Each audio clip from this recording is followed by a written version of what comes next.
Good morning po sa lahat ng mga viewers natin. Another farm, another day. So, andito po tayo ngayon sa bayan ng Ginyangang, Quezon. Ito po yung daan or kalsada, Barangay Road. At nandito naman po ang papunta dun sa property. So, ang property po natin na titingnan ngayong umagang ito ay hindi po tabing kalsada. More or less 130 meters po ang pagpunta doon sa property, simula din sa kalsada hanggang doon sa lote.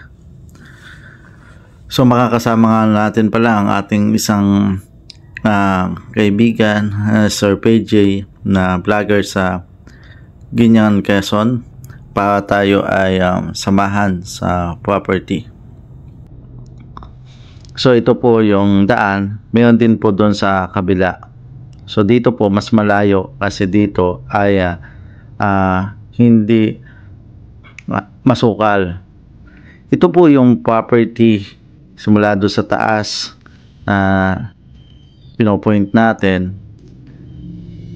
Yan, lahat po ng nakikita ninyo dito sa lugar na ito ay included na dun sa lote na ating binibenta. Ang ating pong mga kasama, yung pong isa dyan ay site locator natin, at ang isa naman po ay yung katiwala ng property na ngasiwa po dito. So ito pong property nito ay na hanggang dyan slightly hilly po siya, punong-puno po siya ng niyog.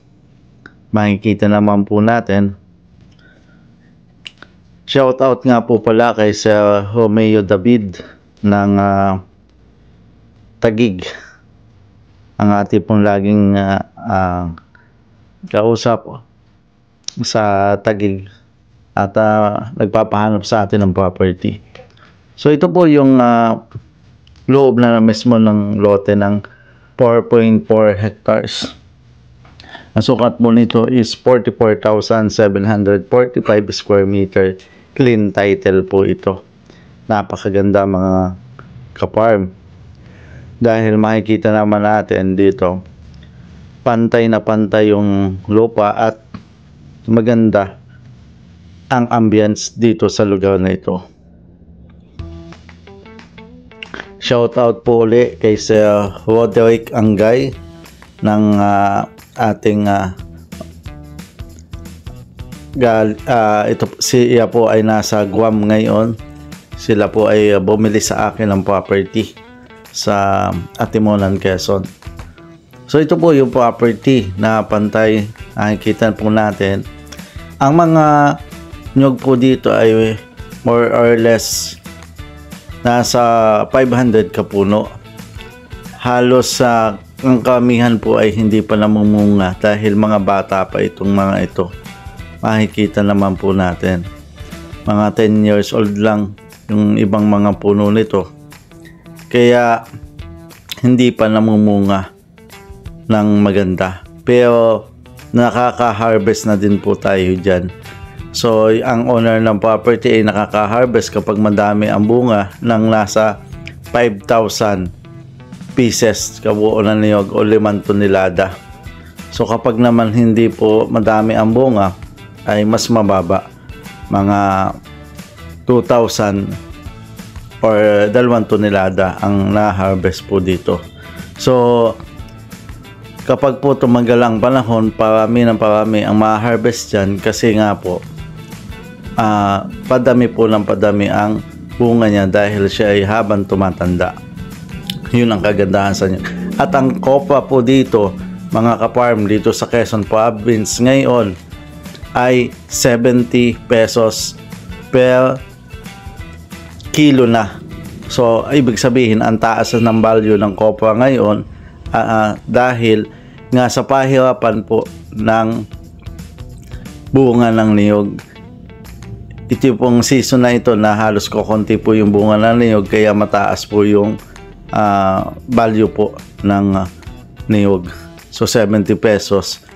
Kaya to sa mga kliyente nating mga OFW na wala pang investment, kaysa sa ibili ninyo ng bahay, ang inyong pera na o kaya ay ibili ninyo ng kotse, mas magandang property po ang inyong bilhin, sapagkat ito po ay habang tumatagal ay tumataas ang value. Yan, makikita natin overlooking pa po itong property. So yung gilid na yan ay included pa po yan. Pero yung ipinoint natin, malayo na po yun. Yan. So ang gilid, pinakagilid po nito, hangganan po nito ay ilog, mga ka-farm. Hindi na lang po tayo pumunta dahil nga po sa masukal, hindi rin po natin mabibidyohan kasi kapag tayo ay pumunta, hindi tayo makakapunta doon sa tabi-tabi ng ilog dahil masukal. So ito pong part na ito po yung gitna ng lote. Itong kaliwang side na ito na nakikita ninyo na may hindi yung masukal ay kasama din po yan doon sa 4.4 hectares. Ito pa lang po ang lilinisan nila. So lahat ng nakikita po natin dito ay included doon sa property.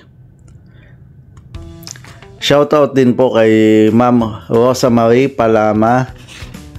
Siya po ay nasa Canada ngayon. Ito pong part na ito na walang tanim ay included din po sa property. So maganda po yan na gawing alagaan ng mga hayop katulad ng kambing, kalabaw, or baka. Pwede din po siya na isang poultry. Kasi unang-una po ay hindi po siya kalapit ng mga bahayan at hindi kalapit siya ng kalsada. Yan, maganda po yan, yung anong yan. At yan na nga po yung sinasabi ko na tabing ilog po dyan sa part na yan.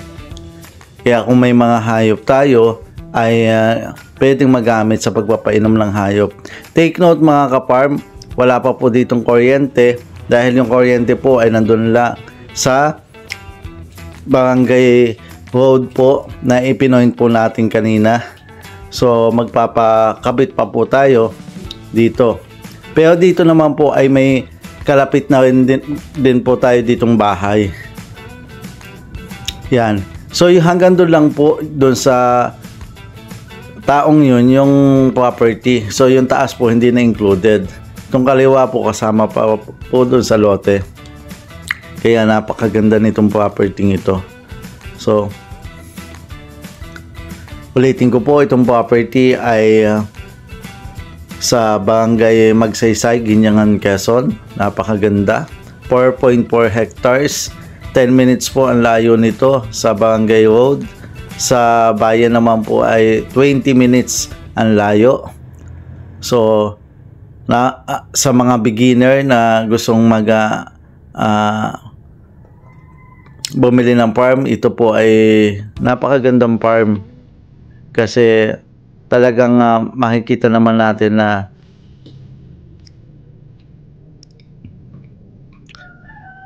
napakadaming niyog na pwedeng magbigay sa atin ng mas madaming ani sa future.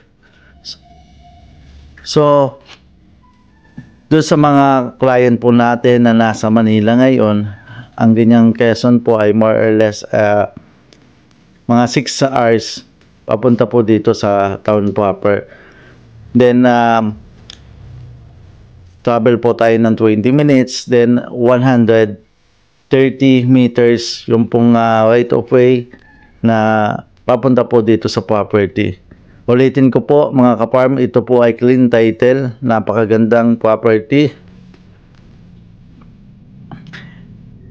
Napakadami pong resort dito sa Ganyang Quezon, kaya kapag kayo ay papasyal, sasamahan po namin kayo. Doon sa mga client po na gustong mag-invest ng property, pakitawagan po kami sa aming WhatsApp, sa aming Viber, or mag-email po kayo sa RT Realty Services. Para sa ganon, pag may mga katanungan po kayo, mas madali po namin kayong masasagot. At Thank you so much po do sa lahat ng mga client